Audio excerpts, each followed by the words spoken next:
Assalamualaikum warahmatullahi wabarakatuh. Berjumpa lagi bersama channel Aldi Saputra. Dukung terus channel Aldi Saputra dengan cara subscribe, like, dan bagikan. Terima kasih. 3 Mukjizat Nabi Yunus. Mukjizat Nabi Yunus yang populer adalah masih bisa selamat meski berhari-hari di dalam perut ikan paus. Hal ini tentu terjadi atas kehendak Allah Subhanahu wa Ta'ala. Sebab, mereka tak percaya kepada Allah Subhanahu wa Ta'ala. Mereka justru menyembah berhala bernama Usitar. Nabi Yunus pun hijrah ke Ninawa. Namun, setelah lama berdakwah di sana, Nabi Yunus hanya mendapat 2 orang yang mau beriman kepada Allah Subhanahu wa Ta'ala, yaitu Rubil dan Tanuh. Sementara mayoritas penduduk Ninawa tetap memilih percaya pada berhala. Hal ini kemudian membuat Nabi Yunus kecewa dan marah. Setelah penduduk Ninawa tetap keras kepala, Allah Subhanahu wa Ta'ala pun menampakkan mukjizatnya melalui Nabi Yunus. Berikut 3 mukjizat bagi Nabi Yunus. 1. Bencana bagi penduduk Ninawa. Nabi Yunus yang kecewa dan marah kepada penduduk Ninawa yang keras kepala untuk menyembah berhala dan tak percaya Allah Subhanahu wa Ta'ala pun akhirnya berencana pergi meninggalkan daerah itu. Sebelum pergi, Nabi Yunus berdoa kepada Allah Subhanahu wa Ta'ala meminta bencana diturunkan bagi penduduk Ninawa karena mereka terus membangkang. Rupanya, Allah Subhanahu wa Ta'ala mendengar doa Nabi Yunus dan mengabulkannya.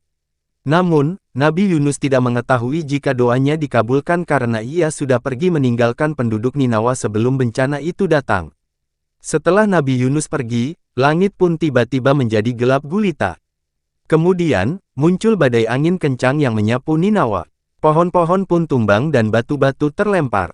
Penduduk Ninawa langsung ketakutan dengan bencana tersebut. Mereka akhirnya bertobat dan memohon ampun kepada Allah Subhanahu wa Ta'ala. Allah Subhanahu wa Ta'ala yang mendengar doa mereka pun akhirnya menghentikan bencana tersebut. 2. Selamat setelah berhari-hari di dalam perut ikan paus.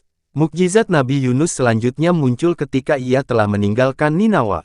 Ternyata Nabi Yunus pergi tanpa izin Allah Subhanahu wa Ta'ala. Hal ini membuat Allah Subhanahu wa Ta'ala memberi ujian kepada Nabi Yunus.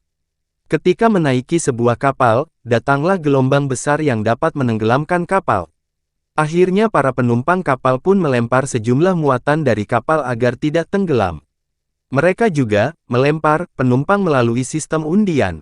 Nama Yunus keluar 3 kali, sehingga ia harus ikhlas untuk loncat ke laut. Ketika Nabi Yunus loncat, seekor ikan nun sejenis paus langsung melahapnya. Nabi Yunus pun masuk ke dalam perut ikan tersebut selama berhari-hari. Rupanya, ikan paus itu diutus oleh Allah Subhanahu wa Ta'ala untuk mencobai Nabi Yunus, sehingga ia tidak merontokkan tulang-tulang Yunus. Allah Subhanahu wa Ta'ala tetap memberi perlindungan kepada Nabi Yunus selama berada di dalam perut ikan itu, meski Nabi Yunus harus merasakan cobaan dalam kegelapan perut ikan dan dasar laut. Nabi Yunus pun segera bertobat dan bertasbih kepada Allah Subhanahu wa Ta'ala setiap harinya sampai Allah Subhanahu wa Ta'ala mengeluarkannya dari perut ikan paus itu dan mendamparkannya ke sebuah pulau dengan persediaan makanan dan minuman. 3. Mendirikan sholat asar. Setelah keluar dari perut ikan paus dan terdampar di sebuah pulau, Nabi Yunus mendirikan sholat asar. Sholat itu terdiri atas 4 rakaat sebagai penebus atas keselamatan yang didapatnya dari 4 kegelapan, yaitu kelam dengan kesalahan, kelam air laut, kelam malam, dan kelam dalam perut ikan paus. Nabi Yunus pun menjadi manusia pertama yang mendirikan sholat asar sebagai wujud syukurnya atas perlindungan Allah Subhanahu wa Ta'ala. Itulah 3 mukjizat Nabi Yunus. Semoga menjadi teladan bagi Muslim. Muslim adalah orang yang berserah diri kepada Allah Subhanahu wa Ta'ala dengan hanya menyembah dan meminta pertolongan kepadanya terhadap segala yang ada di langit dan bumi, kata Muslim merujuk kepada penganut agama Islam saja. Semoga bermanfaat dan ambil hikmahnya. Silahkan subscribe, like, dan bagikan. Terima kasih. Assalamualaikum warahmatullahi wabarakatuh.